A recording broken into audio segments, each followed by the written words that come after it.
नमस्कार. 8:30च्या बातमीपत्रात मी विजय कदम आपलं स्वागत करतो. सुरुवातीला एक नजर ठळक बातम्यांवर. जम्मू काश्मीरसाठी जाहीर झालेल्या 80,000 कोटी रुपयांच्या पंतप्रधान विकास पॅकेजची अंमलबजावणी वेगानं करण्याचे केंद्रीय गृहमंत्र्यांचे निर्देश. लोकपाल कायद्याची अंमलबजावणी स्थगित ठेवणं समर्थनीय नसल्याची सर्वोच्च न्यायालयाची टिप्पणी. विश्वास आणि विकासामुळेच भाजपला विजय मिळत असल्याचा भाजपा प्रदेश कार्यकारिणीचा दावा. शेतकऱ्यांच्या नावानं व्यापारी तूर विकणार असतील तर फौजदारी गुन्हे दाखल करायला सरकार मागे पुढे पाहणार नाही, मुख्यमंत्र्यांचा इशारा. आणि खेळाडू आणि प्रशिक्षकांसाठी उत्तेजक द्रव्य चाचणी कायदा अधिक कडक करण्याचं केंद्रीय क्रीडा मंत्र्यांचं सूतोवाच. नमस्कार आणि सविस्तर वृत्त. जम्मू काश्मीरमध्ये पंतप्रधान विकास पॅकेजची अंमलबजावणी वेगानं करण्याचे निर्देश केंद्रीय गृहमंत्री राजनाथ सिंग यांनी काल दिले. पंतप्रधान विकास पॅकेजच्या अंमलबजावणी संदर्भात झालेल्या उच्चस्तरीय बैठकीत ते बोलत होते. या पॅकेज अंतर्गत केंद्र सरकारच्या 15 मंत्रालयांच्या 63 प्रकल्पांची घोषणा करण्यात आली आहे. त्यासाठी सुमारे 80,000 कोटी रुपयांचा निधी मंजूर करण्यात आला आहे. या पॅकेज अंतर्गत जम्मू काश्मीरच्या विकासाला मोठी चालना मिळणार आहे, असे या बैठकीत स्पष्ट करण्यात आलं. हिमायत योजनेअंतर्गत राज्यात 1 लाख रोजगारांची निर्मिती करण्यालाही केंद्र सरकारनं मान्यता दिली. जम्मू काश्मीर देशाच्या इतर भागाशी जोडलं जावं याकरता 18 रस्ते आणि बोगद्यांचे प्रकल्पही हाती घेण्यात आले आहेत. लोकपाल कायद्याची अंमलबजावणी स्थगित ठेवणं समर्थनीय नसल्याचं सर्वोच्च न्यायालयानं म्हटलंय. लोकसभेतील विरोधी पक्षनेत्याचा समावेश लोकपाल निवड समितीत असावा असा कायदा आहे. सध्या लोकसभेत विरोधी पक्षनेता नसल्यानं सद्यस्थितीत त्याची अंमलबजावणी लांबणीवर टाकणं समर्थनीय नसल्याचं न्यायालयानं म्हटलंय. विरोधी पक्षनेत्याशिवाय हा कायदा अंमलात आणता येऊ शकतो असंही न्यायमूर्तींनी म्हटलं आहे. विश्वास आणि विकासाच्या मुद्द्यावर जनतेने भाजपला अलीकडे झालेल्या निवडणुकांमध्ये भरघोस यश दिलं आहे, असं मुख्यमंत्री देवेंद्र फडणवीस यांनी म्हटलंय. पुणे जिल्ह्यातल्या पिंपरी चिंचवड इथं भाजपा प्रदेश कार्यकारिणीच्या बैठकीचा समारोप काल मुख्यमंत्री देवेंद्र फडणवीस यांच्या भाषणानं झाला. भाजपा कार्यकर्त्यांनी शेतकऱ्यांशी थेट संवाद करण्यासाठी यात्रा काढावी आणि सरकार शेतकऱ्यांसाठी करत असलेल्या कामांची माहिती द्यावी, असं मुख्यमंत्र्यांनी यावेळी सांगितलं. विरोधी पक्षांनी काढलेल्या संघर्ष यात्रेला शेतकऱ्यांनी कोणताही प्रतिसाद दिलेला नाही. सत्तेवर असताना ज्यांनी शेतकऱ्यांची अवस्था वाईट केली तेच आता संघर्ष यात्रा काढत आहेत, अशी टीका मुख्यमंत्र्यांनी केली. राज्यात पूर्वीच्या सरकारनं तुरीबद्दल जे चुकीचं धोरण स्वीकारलं होतं त्याचेच परिणाम सध्या दिसत आहेत.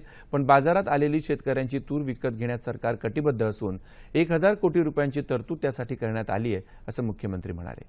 लोकांचा विश्वास जपण्यासाठी कार्यकर्त्यांनी सजग राहावं, असं प्रदेशाध्यक्ष रावसाहेब दानवे समारोप प्रसंगी म्हणाले.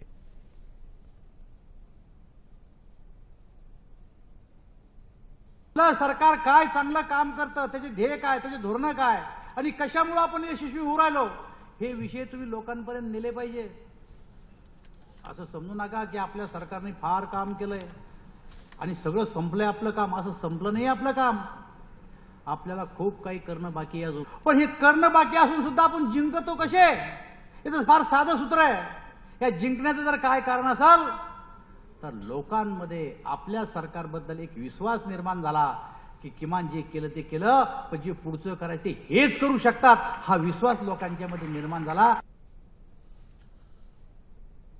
राज्यातल्या 80 ग्रामपंचायतीच्या निवडणुका तसंच इतर ग्रामपंचायतीतल्या 2,440 रिक्त जागांसाठीची पोटनिवडणूक येत्या 27 मे रोजी घेण्यात येईल, असं राज्य निवडणूक आयोगानं काल जाहीर केलं. जून ते सप्टेंबर 2017 दरम्यान या सर्व 80 ग्रामपंचायतीचा कार्यकाल संपत असून या सर्व ठिकाणी आचारसंहिता अंमलात आल्याचं राज्य निवडणूक आयुक्त जस सहारिया यांनी एका निवेदनाद्वारे स्पष्ट केलं. 5 ते 12 मे दरम्यान निवडणूक अर्ज स्वीकारण्यात येतील. 15 मे रोजी अर्जांची छाननी करण्यात येईल आणि 17 मे ही उमेदवारी अर्ज मागे घेण्याची शेवटची तारीख असेल, असं सहारिया यांनी सांगितलं. नक्षलग्रस्त गडचिरोली जिल्ह्यात सकाळी 7:30 ते दुपारी 3 वाजेपर्यंत मतदान घेण्यात येईल. उर्वरित जिल्ह्यात मतदानाची वेळ सकाळी 7:30 ते संध्याकाळी 6:30 अशी असेल. 29 मे रोजी मतमोजणी हाती घेण्यात येईल. कर्जमाफीसाठी चालू असलेली विरोधकांची संघर्ष यात्रा काल सातारा जिल्ह्यातल्या कराडमध्ये पोहोचली. माजी मुख्यमंत्री यशवंतराव चव्हाण यांच्या समाधीचं दर्शन घेऊन कराड दौऱ्याला सुरुवात करण्यात आली. माजी मुख्यमंत्री पृथ्वीराज चव्हाण, माजी उपमुख्यमंत्री अजित पवार, राष्ट्रवादी काँग्रेसचे प्रदेशाध्यक्ष सुनील तटकरे, समाजवादी पक्षाचे प्रदेशाध्यक्ष अबू आझमी सहभागी झाले होते. विरोधी पक्षांची एकत्रित पत्रकार परिषदही यावेळी घेण्यात आली. येत्या 1 मे रोजी महाराष्ट्र दिनाच्या निमित्तानं राज्यभरातून सरकारला तूर भेट देण्याचा इशारा राष्ट्रवादी काँग्रेसचे प्रदेशाध्यक्ष सुनील तटकरे यांनी दिला.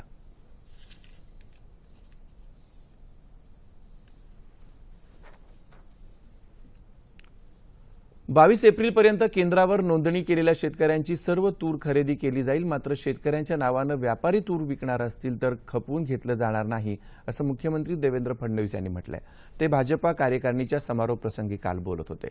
शेतकऱ्यांच्या नावानं तूर विकणाऱ्या व्यापाऱ्यांवर फौजदारी गुन्हा दाखल करायला सरकार मागेपुढे पाहणार नाही, असंही त्यांनी सांगितलं.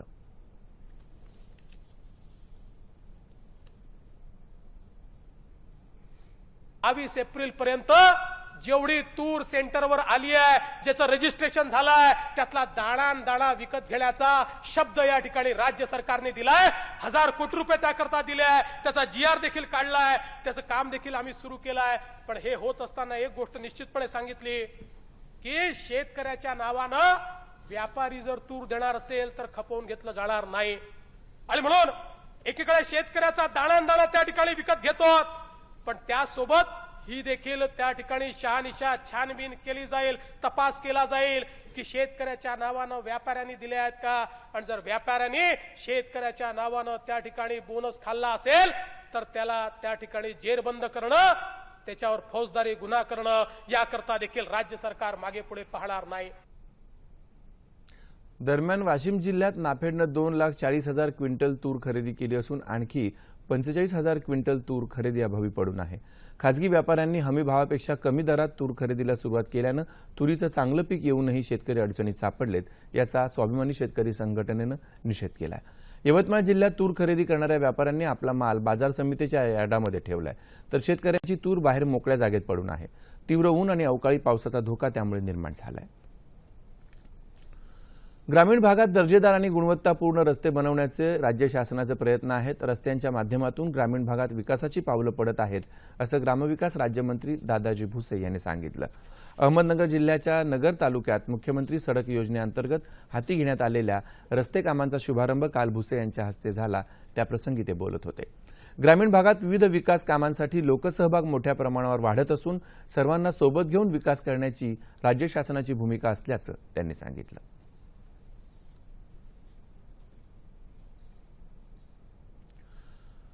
पाकिस्तानातल्या लष्करी न्यायालयानं फाशीची शिक्षा सुनावलेले माजी नौदल अधिकारी कुलभूषण जाधव यांच्या प्रकृतीबद्दल पाकिस्ताननं प्रमाणपत्र द्यावं अशी मागणी भारतानं केली आहे. जाधव यांच्या विरुद्धच्या आरोपपत्राची प्रतही अद्याप भारताला प्राप्त झालेली नाही, असं परराष्ट्र व्यवहार मंत्रालयाचे प्रवक्ते गोपाल बागले यांनी काल सांगितलं.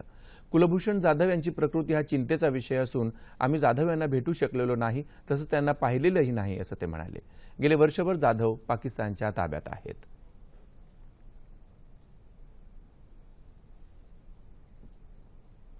केंद्र सरकारी कर्मचाऱ्यांच्या भत्त्यांसंदर्भात 7व्या वेतन आयोगानं केलेल्या सूचनांचा अभ्यास करण्यासाठी नियुक्त केलेल्या लवासा समितीनं काल आपला अहवाल केंद्रीय वित्तमंत्री अरुण जेटली यांना सादर केला. केंद्रीय वित्त सचिव अशोक लवासा यांच्या अध्यक्षतेखाली गेल्या वर्षी जून महिन्यात ही समिती स्थापन करण्यात आली होती. वेतन आयोगानं केंद्र सरकारी कर्मचाऱ्यांचे अनेक भत्ते रद्द करण्याची अथवा भत्त्यात कपात करण्याची शिफारस केली होती. या अहवालात विविध शिष्टमंडळांनी केलेल्या सूचनांचाही समावेश करण्यात आल्याचं लवासा यांनी सांगितलं. सचिवांची सक्षम समिती या अहवालाचा अभ्यास करेल आणि त्यानंतर हा अहवाल केंद्रीय मंत्रिमंडळासमोर मान्यतेसाठी ठेवण्यात येईल, असंही लवासा म्हणाले. शेतकऱ्यांचं हित डोळ्यासमोर ठेवून कृषी क्षेत्रात आदर्श ठरणारं कार्य बुधाजीराव मुळीक यांनी केलं आहे, असे गौरवोद्गार पुण्याचे पालकमंत्री गिरीश बापट यांनी काढले. डॉक्टर मुळीक यांच्या अमृत महोत्सवानिमित्त काल पुण्यात त्यांचा सत्कार करण्यात आला. त्यावेळी बापट बोलत होते. मानपत्र, 75,000 रुपये रोख तसंच शिंदेशाही पगडी देऊन मुळीक यांचा सत्कार करण्यात आला. या कार्यक्रमाला उद्योगमंत्री सुभाष देसाई, माजी आमदार मोहन जोशी, उल्हास पवार, सुरेश पोते आदी उपस्थित होते.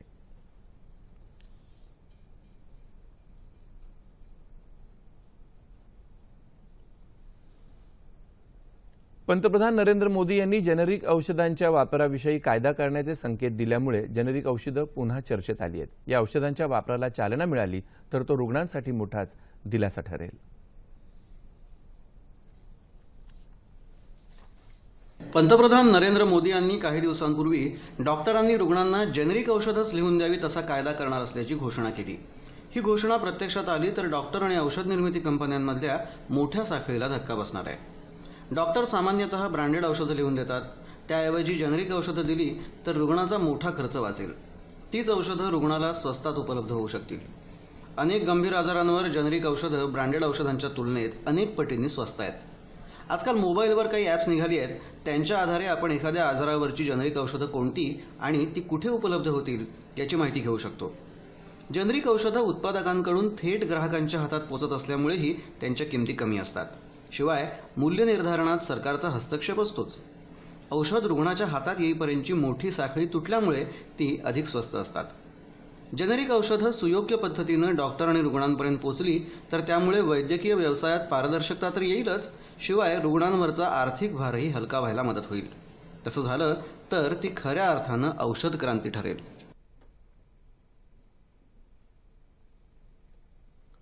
सहारा उद्योग समूहाचे प्रमुख सुब्रत राय यांनी 19 जूनला न्यायालयात उपस्थित राहावं, तसंच 1,500 कोटी रुपये सेबी सहारा खात्यामध्ये 15 जूनपूर्वी जमा करावेत असा आदेश सर्वोच्च न्यायालयानं काल दिला. राय यांनी 552 कोटी रुपयांचा तारखेपूर्वीचा धनादेश दिला आहे. तो 15 जुलै रोजी वटवण्यात यावा असे निर्देशही न्यायालयानं दिलेत. गुंतवणूकदारांचे पैसे परत केले नाहीत तर राय यांची रवानगी पुन्हा तुरुंगात करण्यात येईल असा इशाराही देण्यात आला आहे. 9वीत नापास होणाऱ्या विद्यार्थ्यांची जूनमध्ये फेरपरीक्षा घेण्यात येणार आहे. 10वी प्रमाणेच 9वीच्या विद्यार्थ्यांनाही अशी संधी आता मिळणार आहे. राज्य सरकारनं या संदर्भातला अध्यादेश जाहीर केला आहे.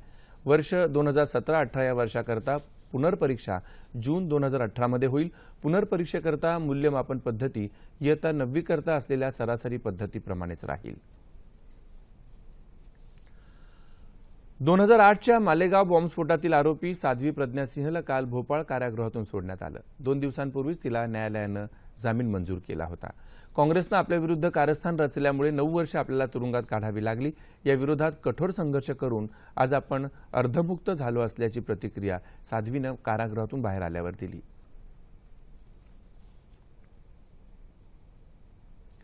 खेळाडू आणि प्रशिक्षकांसाठी उत्तेजक द्रव्य चाचणी कायदा अधिक कडक करण्याचं सूतोवाच केंद्रीय क्रीडा मंत्री विजय गोयल यांनी केलंय.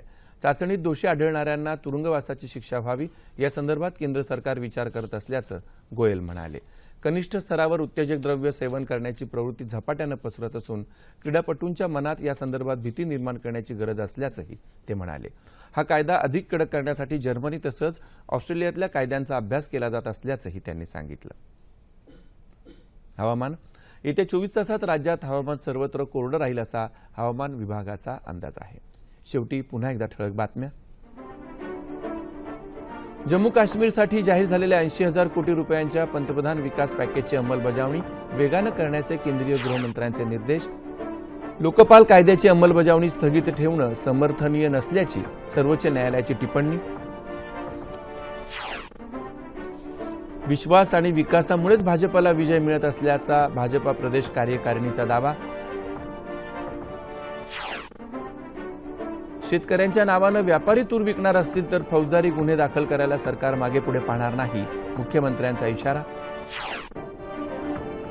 आणि खेळाडू आणि प्रशिक्षकांसाठी उत्तेजक द्रव्य चाचणी कायदा अधिक कडक करण्याचे केंद्रीय क्रीडा मंत्र्यांचं सूतोवाच. याबरोबरच हे बातमीपत्र संपलं. पुन्हा भेटूया 11:30 वाजता आपल्या सह्याद्री वाहिनीवर. नमस्कार.